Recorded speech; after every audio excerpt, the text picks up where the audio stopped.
Hey team, long time no bathroom. Well, here we are on the eve of the final passage of the bastard backward ass bill. And I just had this wild thought that Congress, more and more these days, looks like a coercive evangelical church. Like the whole leaving the vote open thing that Mike Johnson pulled, the fact that he had people praying with him, the holdouts had to be in a prayer circle to sincerely and prayerfully ask Jesus Christ if it is okay to take Medicaid from 17 million people. Spoiler alert, the answer is no. Also, they got pulled into back rooms to, run the numbers.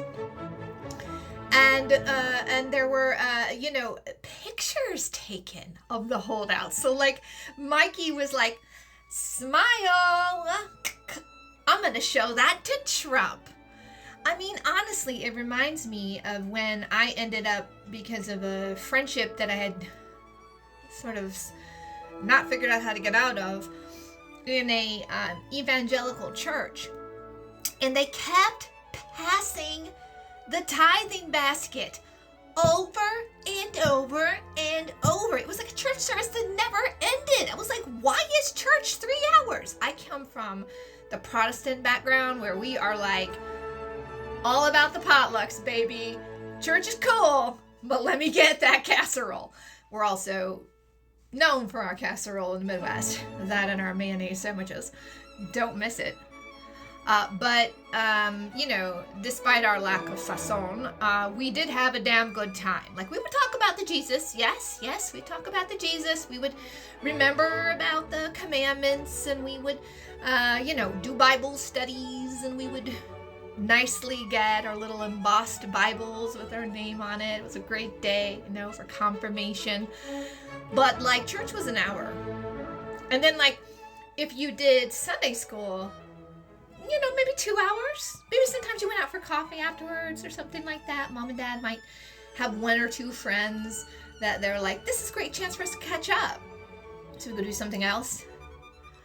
But, like that church that I went to, those people laid fucking hands on me, right? They were like, if you feel so inclined to come down to the altar and have an altar call, we will happily and thankfully accept you and accept your calling. And they made me feel as an existing Christian, like I wasn't the right kind of Christian. I remember being like, but I'm a Christian. Like, am I not an appropriate Christian? Am I Christian light and I need to be Christian heavy?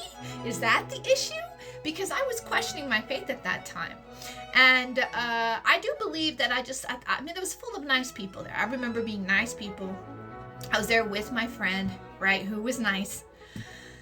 And I was like, I am not nice, but this lady brought me here. So I'm going to try to appreciate this culture change. And I ended up at the front of the church, and people put their hands on me, right? And I was like, oh, we're all touching me now.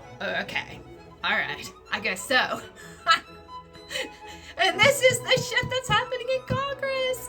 Bro, they're gonna be handling snakes and fire and all of that, and they were already talking tongues. I mean, what the fuck? This is the most coercive, cultish bullshit ever.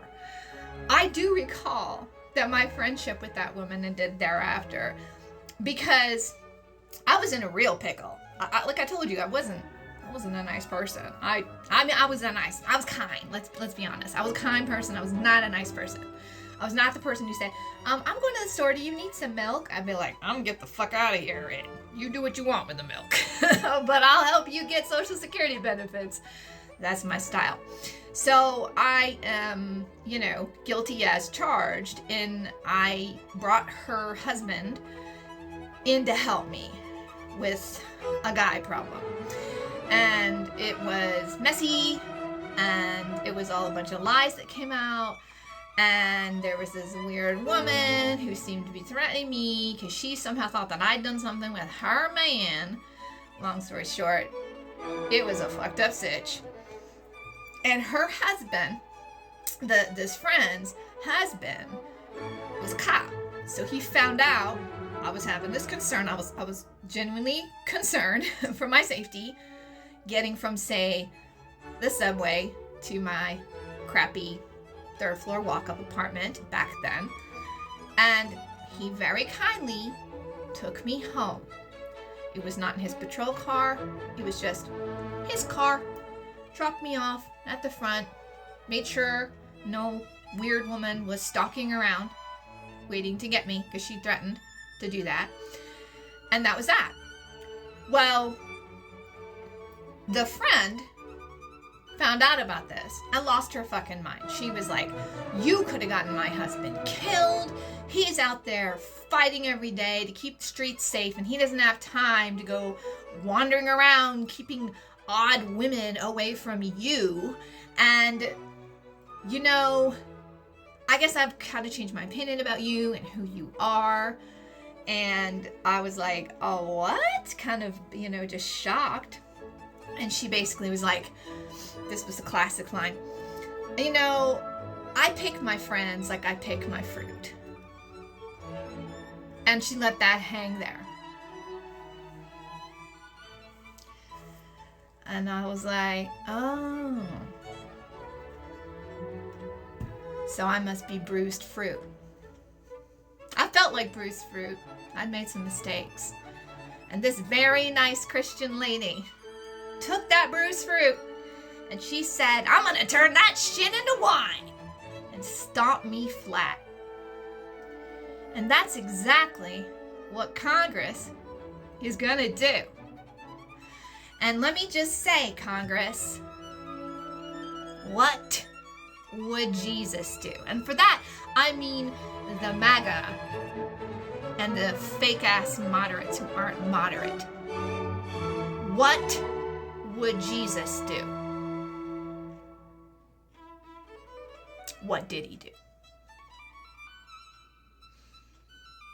Because from where I stand, there is a special place in hell for those who wrap themselves in morality while doing dirty deeds in the dark.